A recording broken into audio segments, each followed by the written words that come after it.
Yeah, Carina, thank you so much again for joining me. It's always, I know you're a busy person. So, first day, almost done and dusted. How's it been? Yeah, it's been a great day. It's been very busy. We knew it would be because, you can see the numbers coming in. This year, the show is, from an exhibitor floor space, the biggest that it's ever been, and expecting a lot of buyers as well. So, yeah, it looks like everybody's had a really good first day. That's what we're being told, and a lot of good meetings, a lot of good business. At the end of the day, we know that we reflect the industry. And I think what's interesting is the fact that despite all the chaos and things that are going on in the world, our industry seems to be very strong, very resilient, careful. I think we're cautious as well at the moment, but definitely there's a lot of power and strength in this industry at the moment. Absolutely, and obviously I've seen largest ever IMEX, not just in terms of floor space, but exhibitors, buyers. Yeah, absolutely. Amazing. So the team's doing a good job there. Yeah. And not so, but you've also got a lot of new hotel groups I've seen come on, Yes. new exhibitors, and returning ones as well. Yes, that's right. So it's been nice to see, I don't really like to talk too much about the pandemic, but it's true that in Europe it's taken us a few years to come back. So the European space actually is now back to the size it was pre-pandemic in 2019. So that's very interesting to see. That's largely growth from existing exhibitors. We do see new exhibitors, for example, Ajman is a new Emirates. Ras Al Khaimah has increased, Saudi is here. So the Middle Eastern presence has grown quite significantly. Last year we really saw Africa grow significantly, and that's remained at the size roughly that it was. And also some new hotel groups or returning ones like Marcello as well. Yes. So it's been very good in Africa. We have destinations like the Seychelles as well that are new. So some emerging destinations that maybe we know from a leisure perspective, but haven't been so strong in this market. It's really interesting to see. We've had both growth from existing clients and also new clients coming in. And on the flip side, Hong Kong and Macau, which is unusual. I found that very unusual. Yes, absolutely. On the flip side, we've lost Macau. Actually, haven't been for a couple of years now, okay. And Hong Kong aren't exhibiting this year. They've had some changes, I think, in their leadership. So I very much hope that once that settles down for them, and that is something that I think we experience, working with governments sometimes, or governmentally led organisations, sometimes those changes do lead to shifts in their participation. We would very much hope that Hong Kong will come back. They've been a stalwart of this show for a long time. Yeah, and a lot of new activations as well on the show for a lot of education sessions. A lot of education, yeah. We have about 220 education sessions. We have 2 brand new tracks this year, one around leadership and culture, one called Design Matters, which isn't just looking at design from a artistic graphics perspective, but really looking at how you build design thinking into the creation of events. So both of those are interesting. And as you say, a lot of new activations and bringing back some popular ones as well. And also for us always, we're thinking about how we create a great experience.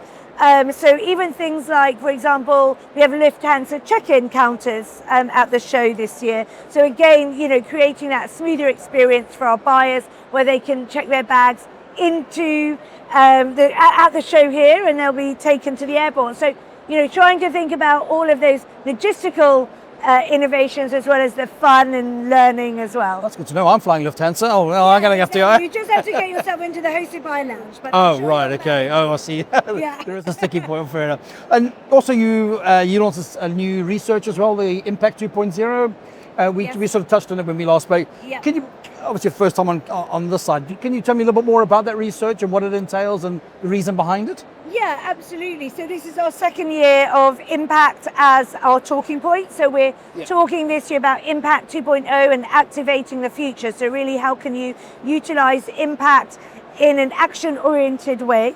And that research was very much focused on the experience, so some of the things that we've already spoken about, and really how you can create impactful experiences in a number of different ways. So that research was sort of Q1, and we'll be launching in June a really great piece of research, which is called Leadership in Extreme Times, or Extreme Leadership. We actually have a few sessions here which are being led by adventurers about leadership in extreme circumstances, and then we'll be launching some research in June around that. So I'm really excited about that. So how do you, as a show of this size, and obviously in IMEX America, continue to come up with new ideas, or because you think you've done everything? What else is there to cover? Yeah, I mean, I think for us it's a mixture really of incrementally innovating and optimizing and improving what we have. So some lots of small ideas, and then also coming up with new, bigger ideas. We do that really by staying close to the market, listening, reading, seeing what's coming up as well outside of the market. And then I would say, just giving our team as well the freedom to have those conversations, have those thoughts, come together, brainstorm.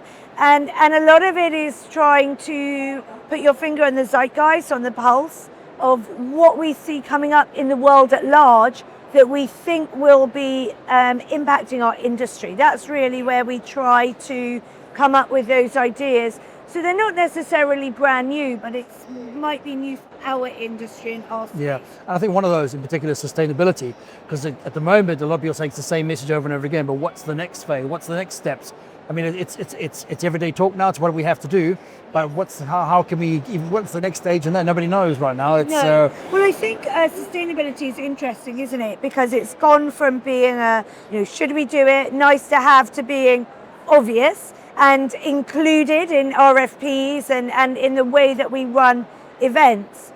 I think the next stage that we see, and it's here already, but maybe it's harder for us to do at the moment, is really measurement of where we are at the moment in terms of our carbon output, and really identifying the steps that we need to take that are going to have the biggest impact on reducing our carbon, to really drive towards that sort of carbon zero, net carbon goal, which is very hard to achieve if you look at everything holistically. Because at a certain stage, it's not just about what you're doing, but it's about having the conversations with every stakeholder, every supplier, and looking at those supply chains.